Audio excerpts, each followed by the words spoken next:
Hello everyone, my name is Ina and welcome to my channel.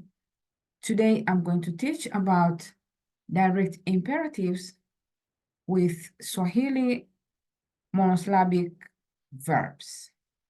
Swahili monosyllabic verbs, which are also called in Swahili as vitenzi vya Kiswahili vyenye silabi moja.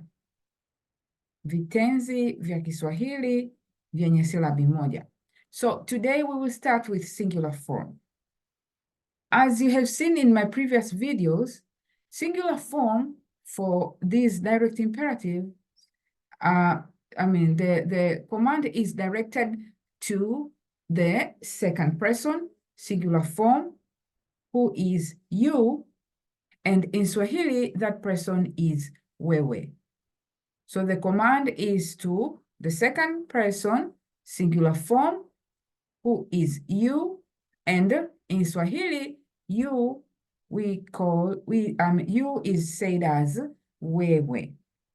Okay, so Swahili monosyllabic verbs are also said as special verbs, and these verbs are special because they are originated from Swahili verbs, but they have a special rule. The rule for these verbs is not the same as the ones we have seen in the Swahili and foreign verbs.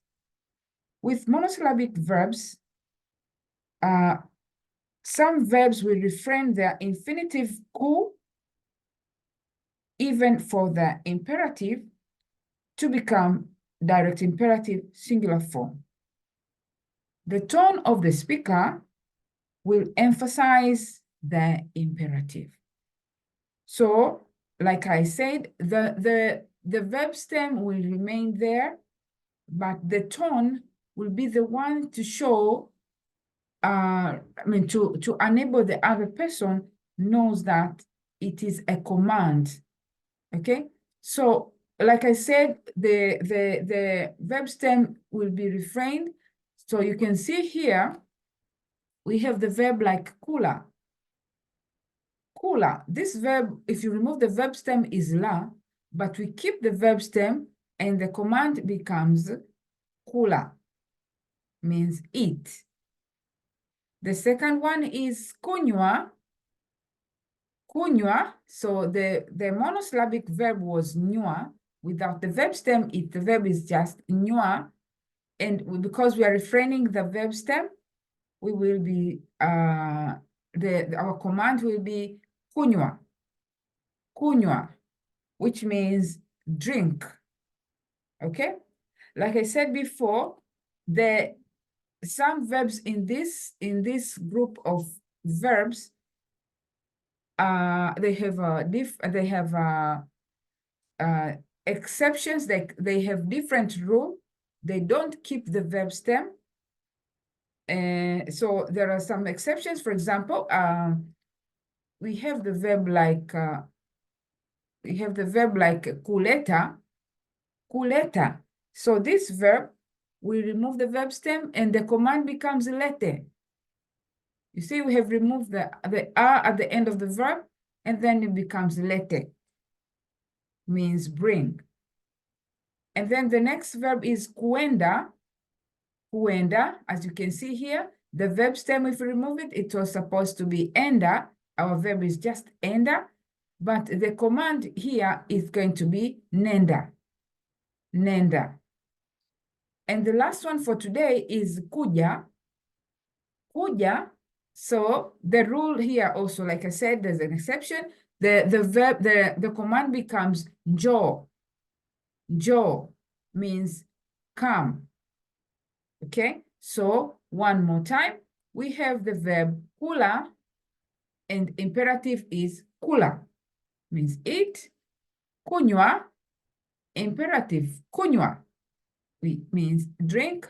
And the ones which have exceptions are like kuleta, imperative is lete, means bring.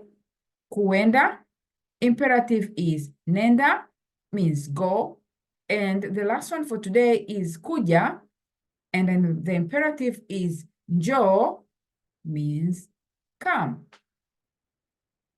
Okay, so so far we have been talking about direct imperatives, singular form. And now let's see how are we going to treat the same verbs in a plural way. Okay, plural form. So plural form, the monosyllabic verbs, the rule is also, monosyllabic verb said the rule is slightly different because instead of the verb will refrain the verb stem, and we will the suffix a will be replaced by any. Okay, so first of all, as you know, the plural form, the command is directed to you all, and you all in Swahili is ninyi or nyinyi. Okay, and like I said, the verb stem will be refrained, and we will also demolish the a at the end. We'll demolish our suffix a, and the suffix a will be replaced by any. So here you can see the verb was kula and it becomes kuleni. Kulene, it means you should eat, telling more than one person to eat. So then we say kuleni.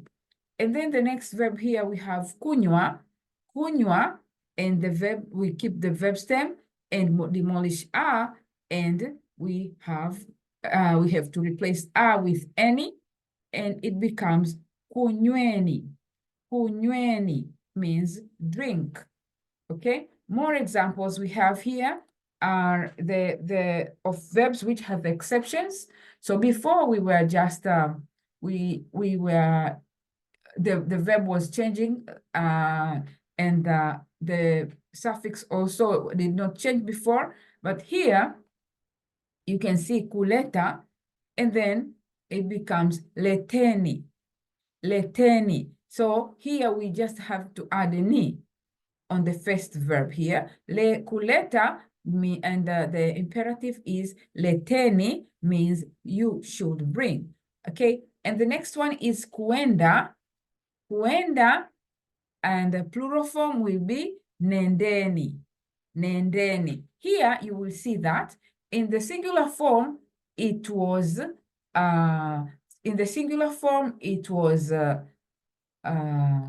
nenda, but plural form we say nendeni. Okay, singular form it was lete, but plural form it's leteni.